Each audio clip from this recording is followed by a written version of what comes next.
Spectrum's Wi-Fi 6E routers, like the RAT2V1K, offer enhanced speeds and reliability.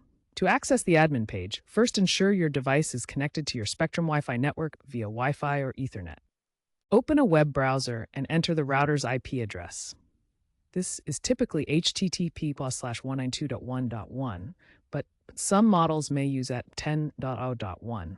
Check the router sticker or Spectrum support site to confirm the correct address for your specific model. You will then be prompted to log in.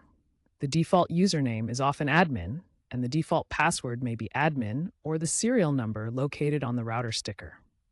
It's crucial to change this default password immediately after logging in for security reasons. Some newer routers might require you to use the My Spectrum app or website to generate a temporary admin code for login, especially if the router is managed through Spectrum's cloud portal.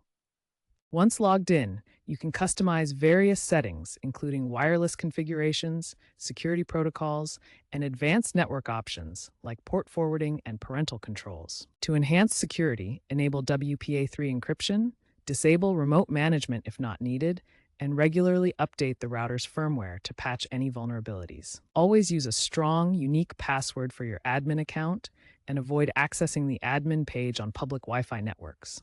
Monitor router logs for any suspicious activity. For optimal performance, position the router centrally in your home to minimize interference. Spectrum is increasingly integrating cloud-based management tools via the My Spectrum app, offering remote troubleshooting and AI-driven optimization, which may reduce the frequency of direct admin logins in the future.